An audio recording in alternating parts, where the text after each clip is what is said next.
are now tuned in to the best damn football recap show. We are back in better than ever. It is Tell Me About It on the United Football Media. Little bit different format like we started on the last episode. Obviously, we're in the off season, and we are going to have UFL off season updates all throughout, but it's a general football show throughout the rest of the time.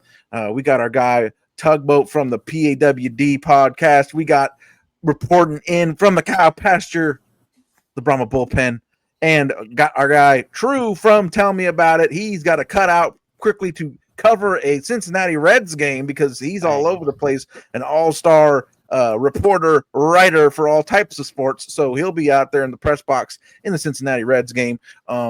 He loves right now. He loves foot-long hot dogs. So if you want to bring him one up to the press box, we're not doing he's that. going to tell you that he doesn't want it, but he's very excited to take it. Don't believe him. No. So we're going to let him go first, man. What is on your mind football-wise this week? Tell me about it. Come on, man. You already know what it is, man. College football 26. It is the pandemonium around it. And I say pandemonium just because everybody I know in my group chats are talking about it all day and everybody's getting ready for it. I guess my question, my topic and question to everybody is, because of who's making this game, who's releasing this game, do we have high expectations for this? Because I know some people were on the fence about college football 25, and some people did not enjoy it a lot. So do we have, is this a chance to actually finally do what they don't necessarily do with Madden and improve on what they do year to year? So what I got to tell you about that is what I wanted to say, is this is because I got early access. I've been playing it all day today, and now we know we're truly back with college football video games with EA. And you want to know how we know that? Because EA doesn't put out the same game that they put out last year. No, I'm joking. So the thing is, when I say it's very similar to last year, and it's to me, the features that I look for in a game, there's nothing new or exciting. They did go through and fix everything that was broken. Everything that I had a complaint about last year is fixed. The pass protection is much better. The linebackers and safeties that defy the laws of physics to get interceptions is much better. There's a lot of things that are much better, little creature improvements. Now, they've done a lot with the wear and tear system. They've done a lot to try and improve Road to Glory. I think something we're going to discuss here in a minute, a little bit of controversy about Road to Glory. They have done stuff with that, but those aren't the features that I am into. So I don't want to sound like I'm complaining that much, but for somebody such as myself who does a lot of Dynasty, who plays a lot of games, actually, there just isn't that much in the way of new features that excite me a lot. Now, like I said, they fixed all the things that were broken last year. But is that really? To me, it just feels like the game that should have come out last year. That's what I'm getting out of this so far. Is I just feel like it's the game that should have been what it was last year, which is a damn fine football game. It was a good. That's what I want to say is I'm not complaining. Like, it was a damn good game last year. So the fact that they fixed the few things that I thought were broken with it, means it's a really good game this year. I just don't. So far, there isn't anything that's new and exciting to me. And there is a few quirkisms that I'm very confident that they're going to patch as time goes on. There's a few zany things going on here and there, but not too bad. Tug, you said you hadn't played the game yet. Josh, you had something that you want to talk about as far as the game. I guess there's maybe a little bit of controversy going on with this Road to Glory situation. So I don't know how true it is because I don't have the game yet, but people are talking about it on X, right? So you're a high school player now, which I personally like because that's what sets college football 26 apart from EA Sport, the NFL version. You're the recruiting. Now you get to create your player. You get to do your high school, work your way up to college, pick the college you want to go to, hope that the college you like, as you can see, the Aggie, I would hope Texas A&M would recruit me to play tight end for them in this game if I could live out some fantasy childhood dreams. Shout out to Jay Sternberger. But anyways, they had this little graphic where they got the multiple hats in front of the high school player, and he picks up one of the hats. No, not this one. No, not this one. This is the school I'm going to, which we've seen on actual social media a million times with these releases. Well, evidently, there's a contractual agreement in that NIL contract that EA Sports was not allowed to defame or degrade or bash any one particular school. They had to basically be all positive roses and hunky-dory, and now there's talking about a lawsuit. So who knows what's going to happen with that? I heard Twitter posted that the servers was shut down. They're also doing some maintenance on the Road to Glory, I believe is what I heard. Yeah. So there's like, who knows, right? What's going? Maybe they're taking all those graphics out. What do you think? Do you think the NIL bargaining group or the people that oversee that contract with EA Sports is just being a bunch of babies? I mean, it literally happens all the time. If that is true, my opinion is they're being a bunch of babies. I don't know. They are, but that's what these people live to do. Live to make things harder. Tugboat, I gotta ask you. So you're a North Carolina or South Carolina guy. There you go. Thank you. So you got a Clemson hat, a North Carolina hat, and a South Carolina hat in front of your offer, right? They're offering you all three of them. Wow. Wouldn't you like to see your high school carer pick up that Clemson hat and throw that damn thing right across the room? Terrible things to it. Do absolutely horrible things to it. Would absolutely love it. Yeah, but I think you guys said it best, right? There are going to, if there's legalese that says you can't defame or can't, present any negative light in any way, shape, or form a team, then that's definitely like a form of it. I am very, very curious to see what's going to happen when you see an entire, virtual crowd in a stadium, right, playing against Texas, do the horns down or something like that, because I can guarantee if you're talking about babies crying about stuff, that's going to be one of them, right? And that's defaming a team. Hell, if you ask a Texas fan, that's worse than defaming a team, right? That is the penultimate, the absolute worst insult that you could lay upon to Texas Longhorn. But I'm gonna lay something on you guys. The line is drawn. That's what I'm saying. I'm wondering, like, where does having a good time and talking crap about your rival end, and defaming, quote unquote, a college, a team start? That's my question. This kind of loads into what we started last week and what I wanted to be one of the primary topics this week. The rule passing that colleges can pay athletes directly now. And kind of what we talked about last week is all this stuff kind of destroying the spirit of the game. I think universally we all thought the answer was no. Thoughts on Josh? You sounded more open to it than I thought you would be. I'm happy to report. What do we think about colleges paying the players directly? True, go ahead and you go first, man. You want me to go first? Yeah, go ahead. Okay. I think and anybody who's watched any of our anything knows how I feel about that. I'm all for anybody getting paid, regardless, especially if their talent's being used. And I know a thing or two about people using people's talent, not paying them for stuff. So as someone who has personal experience with that, I think, you got to also look at like these kids, man, and a lot of what they're doing. They're putting their bodies on the line for these schools too. So I think paying them directly, slippery slope. But we're being really honest about how colleges and how they've always worked. It's not a foreign concept to give. That's what's going to be tough. Now that's be a lot of honest conversations happening. Yeah, it's like we're finally opening up the conversation. Like, hey, that car that was in that that family's driveway, man, that kid ran for 1,000 yards last year. How did that get in the drive? Like, we already knew what was being done. So I think it's a good thing, but it's still a slippery slope because there will be some scandals, there will be some interesting things coming out of it. But that's sports. No matter what you do, there's gonna be something coming out of it. So it is what it is. Tug, what are your thoughts, man? This is a flowchart type situation, in my opinion, man. First box: are you an American adult who is willing to spend your time doing something to provide value for a company from which they are going to make money? Yes. Okay. Bam. Then the next box is: should you be paid for your efforts and talents? Bang. There you go.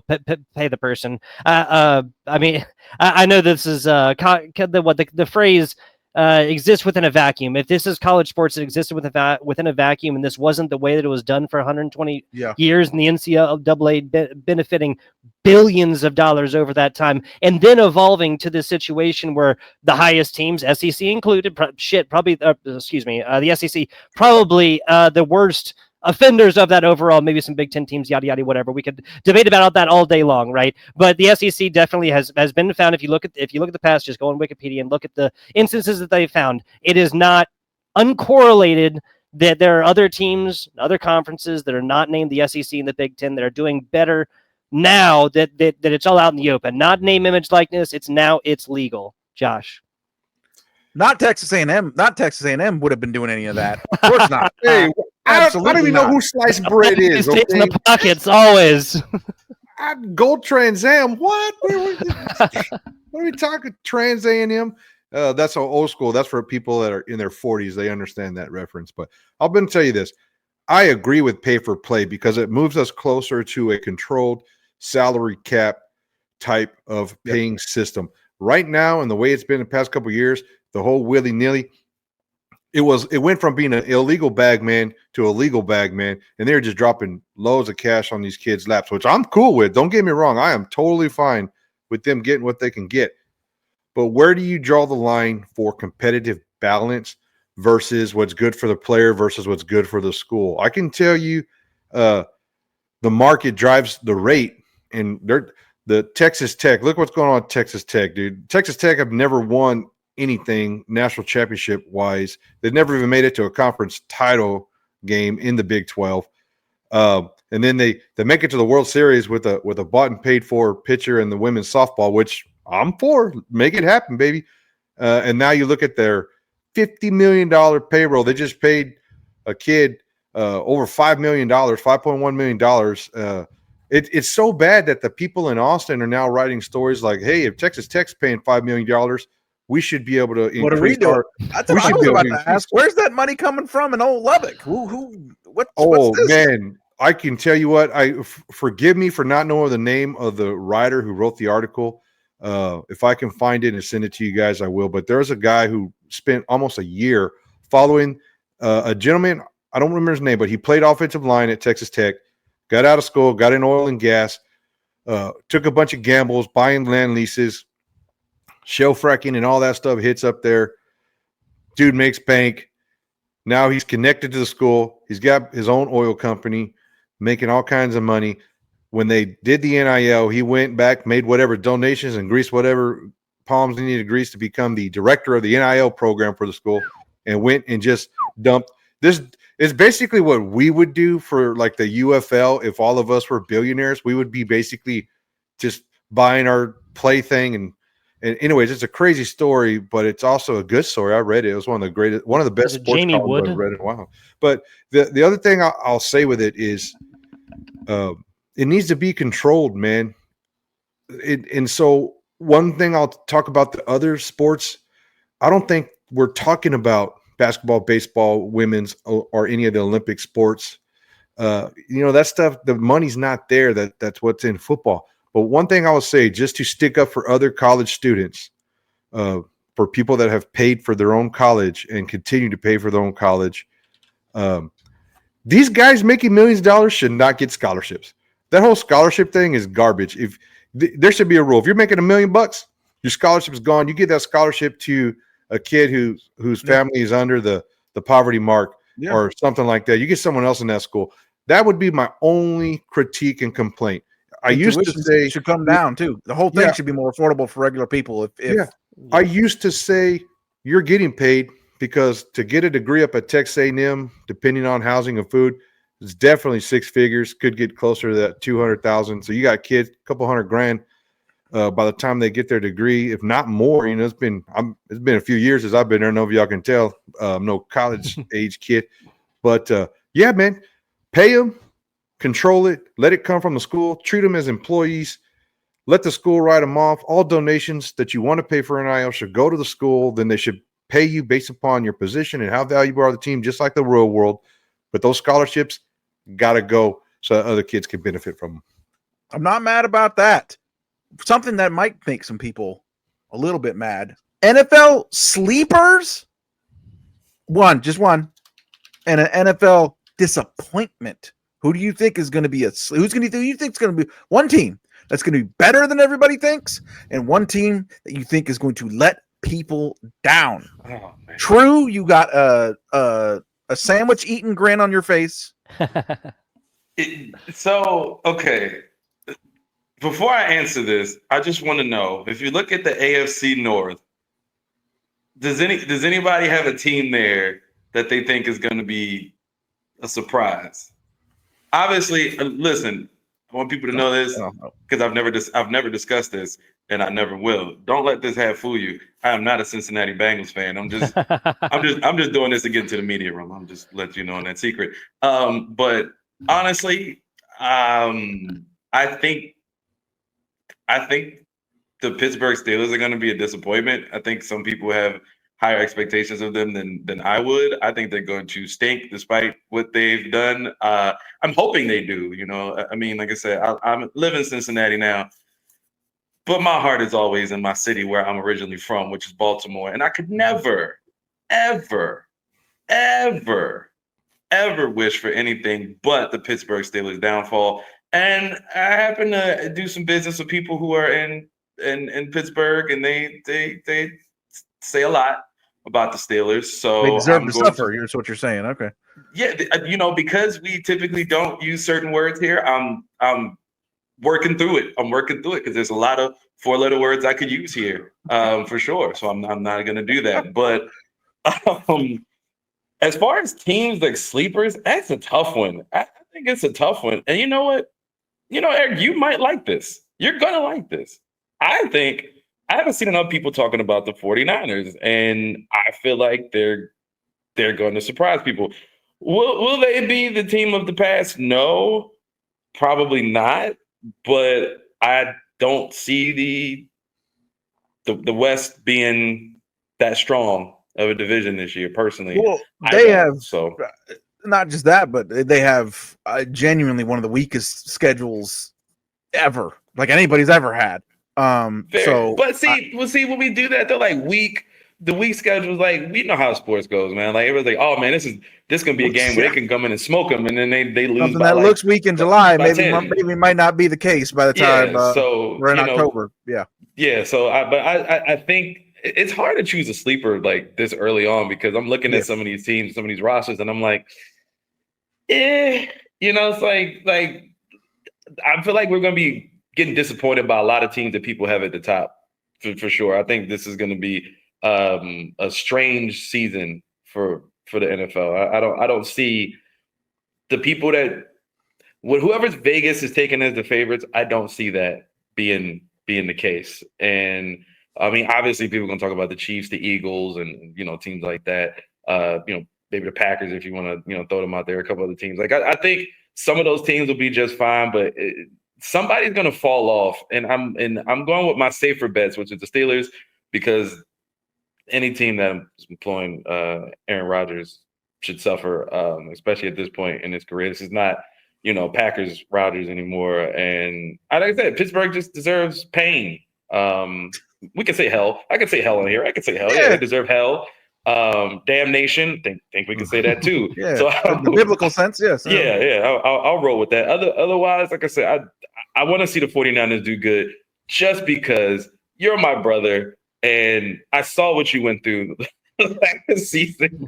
So I want to pick them as a sleeper, because otherwise I don't have a real sleeper. It's tough in July. We got to make it to 30 minutes, boys. So I'm well, I gotta roll out because I'm already 20 minutes 20 minutes late for this game, and I want my free Like burger. said, if you guys see if you guys see if you guys see the necklace shining up in the press box, no, don't do that. No, I want free burgers, no hot dogs, no hot dogs. long, Yeah, no bun. No. And selected as ballpark food. I like it. There you go. You got me confused with someone else that is a friend of ours, actually. You know exactly what I'm talking about. But on that note, y'all boys have a good one, man. Hey, thanks for jumping in here, partner. Tug, what about you, man? A disappointment, the sleeper. You know, I think the team out of your home base is going to be sneaky interesting, just because of the personnel that the attitude that they're presenting, the coaching staff that they've put together. It could be. I feel like it's one of those teams that's going to be kind of surprising at the beginning of the year, maybe wheeze out after the initial shock wears off. I don't know if any team with Geno Smith is really seriously going anywhere, but I like the way that they built their roster. I like that they're choosing I say this all the time on DAR Sports Media, my home page. I'm all about like teams establishing an identity. Like no matter what it is, all these teams, they do this scatter shot stuff where they get a decent player at this position group, a decent player at that position group, a decent player here, one corner there. Like establish an identity, stack one good spot and say, this is what we have to lean on. This is our bread and butter. This is where we hang our hat, and then build off of it. That's your foundation. And I feel like the Raiders are doing that, bringing in Chip Kelly as the OC, Pete Carroll as the head coach, drafting Genty, investing in their offensive line. They brought Mostert back in there as a backup running back. Like, you know, I appreciate that kind of a thing. And I think that they're going to be Christian Wilkins comes back healthy. That's going to be a pretty loaded pass rush on the other side. You know, I don't know if they're even going to be second place in that division, but I think that they're going to be better. I think they're going to be a tough out. I think they're going to cost the Chiefs and the Broncos some playoff positioning before everything's said and done. Certainly. What's your sleeper? What's your disappointment? Thoughts. Okay, as far as the Raiders, love Max Crosby. I love most of the people that you just mentioned right there. When it comes to starting quarterback, I will believe who the Las Vegas Raiders starting quarterback is when the clock starts and there's a man on the field taking snaps behind the center. Okay. There's all kinds of chaotic. There's all kinds of chaotic talk about that, and just the NFL in general. I pay way more attention about a month and a half before the games actually start to who's starting, who's this, who's that. I just personally, I think there's a lot of hullabaloo, and I don't spend my time, my grains of sand in the hourglass of life too much putting into the rumors, which is really what it is for the Las Vegas Raiders, in my opinion. With the time that the NFL season is starting this year, we're like a week away from it being a month and a half out. That's true. There's an NFL game in July this year. You might as well just pronounce the L in salmon. Nothing matters. That's good. Let's see. Not to piggyback too much here, but what True said. See, there's a tale as old as time, right? And that is the hubris. It's the downfall of the great man, right? And if there is one element in football and everything else that is undefeated, truly gentlemen, that is time. And Aaron Rodgers, when it comes to playing football, definitely could be considered, in my opinion, a great man when it comes to that quarterback position. Time is undefeated.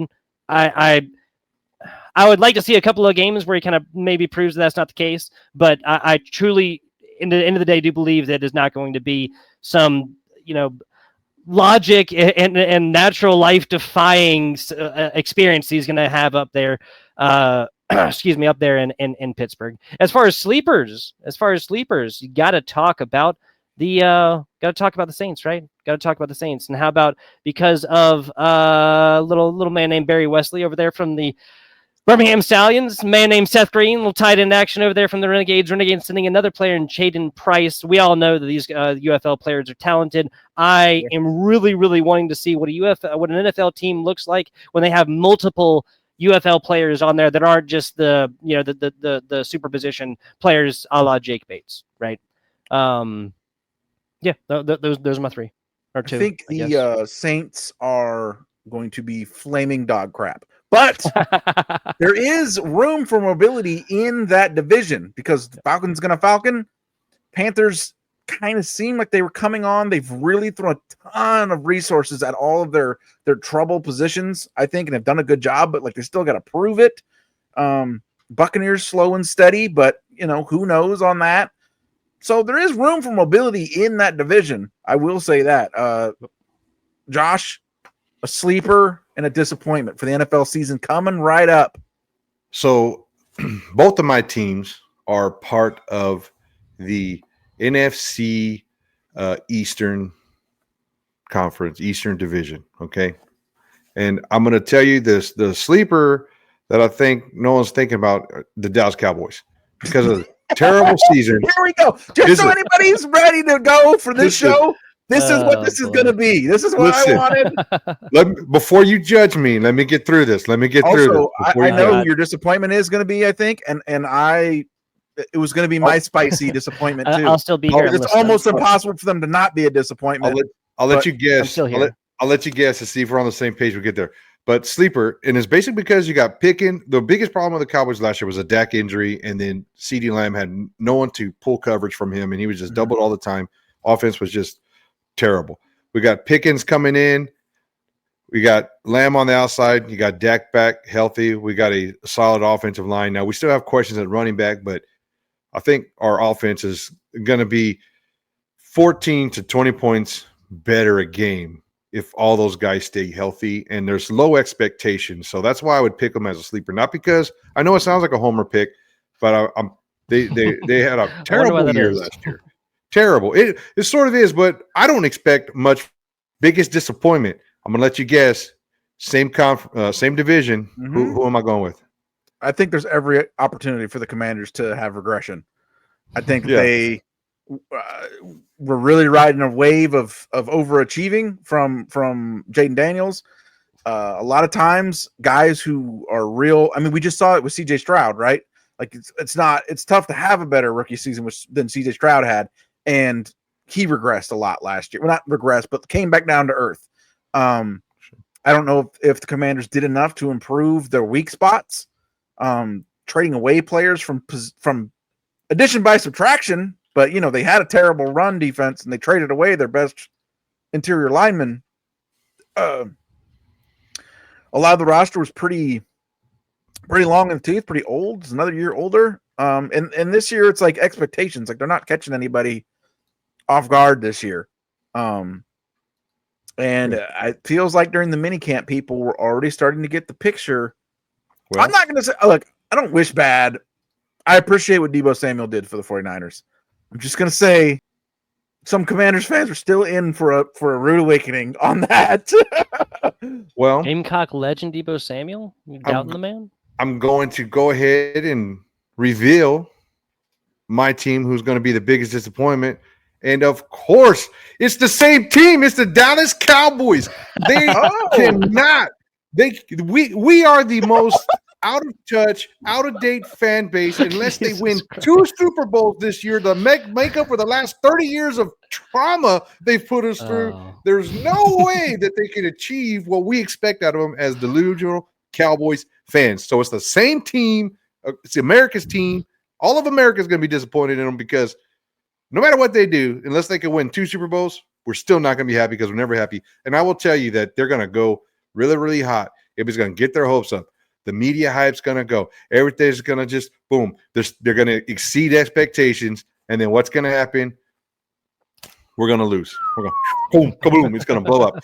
And I'll tell you that I've always attested to one philosophy: winners win and losers don't. And of course, there's always an exception to a rule. But who is the winner on the Dallas Cowboys? Coaching staff, roster, or ownership group, or anything? Who has shown you that they know how to win and do it when it needs to be done? I just don't have any faith in them that they'll have a great regular season. They'll get close to the playoffs. They probably even make the playoffs, but they're not going to win because winners win. And unless Dak Prescott changes or the new head coach, MS up there, or does something, I just don't see it, man. I just don't see it. So I think it's the same team. That I know that's a homer pick, but for all of America out there, that Cowboys are the most valuable sports franchise on the planet. And they obviously have the most fans. They play in this mecca of football. the state of football, the DFW mecca that is all those cities up there and the people. It's both. They're going to overachieve and then let us all down at the end. I think it's interesting. I was thinking about that recently. Because they haven't won a damn thing, like you said, in 30 years. So, like, how has it not really changed the way people feel about them, their level of popularity? Because there's fans. You know, Kyler Murray said this, and this is before we all found out that Kyler Murray was kind of a goofball. But he said, what did he say? He was a Texans fan. He said, no, because since I've been born, the Cowboys have been losers. So I don't know. So I don't know how there's still there's people who've been born and are full grown adults with mortgages and fiancés now that have never seen the Cowboys win anything. That's all they've ever been to them. So, like, I don't know how the way that the Cowboys are held up and not just fairly, like, you can have fans, but like, it seems like it just hasn't changed at all. Their level of popularity, the level of delusion with the fans, an example would be like the Knicks, right? Like, they have this extremely popular, passionate fan base. They have this media attention, but no one is going to sit there and be like, yeah, the Knicks are going to win it this year. They're like, no, the Knicks, they suck. They're going to break my heart. They're going to stab me in the back. Like, how is that transition just never happened with Cowboy fans, especially when it's Cowboy fans who have literally grown up their entire lives without them winning anything? Yeah, I agree with you. 100%. 100%. Quick, I'm going to throw you a curveball. I know we're getting close to quit time. Curveball. Good, yeah. Pro team, college team, UFL team, right? Whoever you root for, your interest. So for me, it's Cowboys, Aggies, Brahmas. Pick which one you want to win a championship first. That's my curveball. That's my topic. That's my, and I'll give you my thought process real quick. Me, it's the Aggies, because a college football national championship is the hardest thing to come by. It's been since 1936. It's only getting harder. I do not want to die without seeing Texas A&M get a national championship, and the impact that it will have on the school is the greatest. So it's hardest to get and has the greatest impact. For me, even though I've been a Cowboys fan my whole life, it's the Brahmas. I want the Brahmas to win a championship, basically, so I can throw it in Tugboat's face every chance. Actually, throw it in Eric's face. Really, he's the one I'm saying, bro. Hey, we scored points in our championship. and any Pony fans, but I think that one, because I think it would have the greatest impact on the fandom in San Antonio. We win that championship, boom. It changes a lot for the whole thing, the whole trajectory of everything down there. And then the Cowboys. And then the Cowboys are 3 for me, because that's the easiest place. Unlimited resource, perfect. Everything is lined up perfectly. The only thing the Cowboys need to be able to win a championship is for Jerry Jones to die. Yeah, dude. And that'll happen eventually. All right. So, as you guys know, I care significantly more about the UFL and college football than I do the NFL. But it is a good. So I'll start with the obvious. University of South Carolina Gamecocks never won. Never even been to the playoffs. Right? Never been ranked number 1 before there was formal games. Or never been ranked number 1 at the end of the season, I should say. So to have claimed a national championship right before they were formally playing for it. Obviously, since the 90s, we've never even gone. And then last year we get completely. We beat Clemson and still don't make it. Whatever LSU game, whatever doesn't matter. Right? We never even been to the playoffs. Still it would be in. I am. That's very true. I am far and away would be the University of South Carolina Gamecocks. I would, like Josh just said, I think at some point in my youth I made, like the beginning of the Spurrier years, I made peace with the fact that I will probably die without ever seeing us even win a national championship. So with the opened up. With Lenora Sellers, with Shane Beamer, with Dylan Stewart and stuff like this, and with us almost getting there last year, and really we would have been 10-2 without the LSU game. I'm not going to keep on going on about it. Had the Alabama game in the bag, blah, blah, blah, whatever.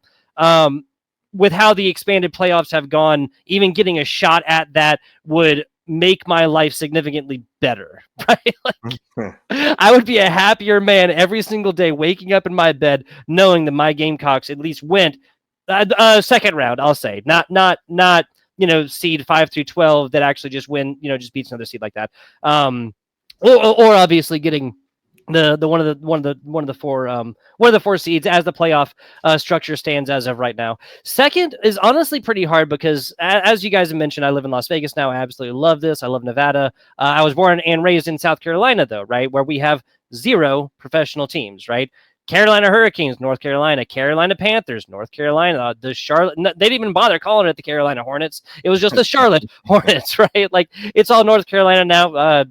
Obviously, as you can imagine, not sure if y'all have ever spent any time in South Carolina. There is a little bit of that animosity. Oh, them Yankees up in North Carolina, but that's not really. I don't really like fully, feel that rivalry by any means. And when you're talking about football, obviously different conferences and generally, but it's interesting when what a team in a state, an area, a region, right, gets for an NFL championship, for a Super Bowl win versus a UFL championship, especially given the Michigan just went to, even though, lost obviously 24 points or something like that to DC in that. But what does that do for Detroit? They have the Lions. They have millions of people there. They have Chicago right across the lake, right? Obviously a different state, but there are lots of other teams and other things around that. Obviously, Lions have not had as much success recently, but a Lions Super Bowl championship, for example, would mean way more for the region and whatnot than would a Michigan Panthers win. So I'm actually going to say, even though, again, I don't care that much about, I don't have this deep burning desire, love in my heart for an NFL team, I am going to say the Carolina Panthers to win a Super Bowl because of what it would do for both Wow, states. did not see that coming. I'm going to say that. Yep. Just for the overall positive effect it would have on my homeland of South Carolina, the people that live there, the economy and everything else like that, and to prove, hey, it is worthwhile to put a professional sports team in the Carolinas. That's my time. Oh, zero hesitation. 49ers. Not even a thought. Not even a thought. Who's your number 2 then? Well, I do need question. to explain. Great question. Because, man, there's no sports pain like getting there and losing. And getting there and losing, I'm trying not to say the F word. Three freaking times in the modern era. So the Ravens won, you guys might remember the lights went out and all this stuff, and we came back and said, my father is who got me into the 49ers. I lost my father that year, 2 months before the game. And, that was an indescribable pain sports wise, watching the way that game went down at the end. Frank Gore's getting 6 yards of carry the whole freaking way down the field. Let's call 3 passes, first and goal. Great job. So no, it's and just because, as you brought up, no, you're right. But also I spent a lot of time talking about how just so many things have to go the right way in an NFL season for you to even make it. The injuries, the bounces, the crazy things that happen, so many things. Even if you're just a really good team, so many things have to go right that you don't really control to even get there. That when you get there and you don't get across the finish line, it's just so damn painful. DC obviously won the championship, so that's not really. And all right, guys. I'm more of a fan of college football in general. I have an affinity just because these were the teams that were big in the 90s when I was a kid. So that's kind of, there's a lot of people out there whose fandom is connected to these were the teams that were big in the 90s when I was a kid. So this is what I like. So Notre Dame and Florida State are the 2 teams that I would say I'm closest to fandom. And, I can't really get too mad about, so the Notre Dame thing for me is more I've obviously the history and the tradition, program tradition, but I also was just appreciated that it seemed as if, just from what I've heard, been told, you guys might scoff at it, whatever, that there always was and has been an emphasis on they've always had a very high graduation rate. I always take that very, very seriously. Yep. That a sports program actually graduates its players and gets them the degree that they promise them. There was an emphasis on them being actually going to class and actually getting something out of attending this university. And then on the other side, Florida State had a really, really strong pipeline to my area of Northern California, where I'm from. Florida State was a huge deal in the 90s. Bobby Bowden used to love him. Loved the fight song when I was a kid, all that stuff. So That's where my connections are. So to me, Notre Dame's like, hey man, if they get far, like cool, that's really like neat. You know what I'm saying? That a team that does things the way they do them can still be competitive. Do I expect them to? I mean, they almost did it this year, so who knows? I think with the money situation and like Josh talked about how there's no cap on the money, the tide might be turning more towards Notre Dame's, the Michigans, things like that to be more competitive at the top level. And then, Florida State, I think what has happened with Florida State and Florida and the U is kind of the same thing that's happened to a lot of the big Texas teams is that, we always were like, oh yeah, these teams are from Texas. They're from Florida. These amazing recruiting places. That's why they're always going to be good. But it was like everybody figured that out. So now there's like 9 teams that are D1 from Florida. There's like 15 D1 teams in Texas, and then even more at the D2 level. So even though they are so fertile for great recruits, it's kind of thinned things out to where no one team is that consistently dominant all the time now, just because they're from Texas or just because they're from Florida. So who the hell knows when Florida State will be back? Because you look at it and you're like, oh, this is an easy job. This is such a perfect job. Why can nobody do it? You got all these players. Well, that's what they say about every team that's down there. And there's like 10 of them. It's the same thing they say about every team in Texas. And there's like 20 of them. So that's why those jobs are so tough.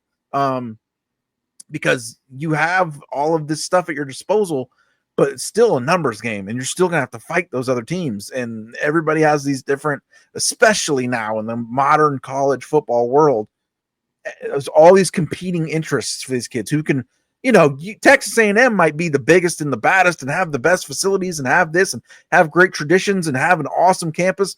But UTSA is offering this kid $3 million more and 50 more carries a season, where in the past, those other things would have won out, but now he's going to go there for that reason. So, who knows when Florida State's coming back. I got to have a blast, with them in the 90s, so I'm not too mad about it. And then, like I said, Notre Dame, as long as they're doing their thing, I'm happy with whatever's going on up there. Well, I got bad news. Florida State's not even in the top 25 of the ranking composite right now. Oh no, they're not going to be gold one season. Oh hell no, they're going to be won't even be in the top 50 after what happened last year. That was diabolical. We'll have lots more on that in the coming weeks, I'm sure. I'm glad we're getting a little closer to what we have here. We had a Cowboys segment and an Aggie segment out of Josh. That's where we're headed. Whoever's on the show, they're going to be bringing. There's a chance they could be bringing their spice of their region to the floor, and then we can all call each other out about it. And that's going to be a blast. We hope you guys had a fun, safe 4th of July. We will be back soon. This is United Football Media. Tell me about it.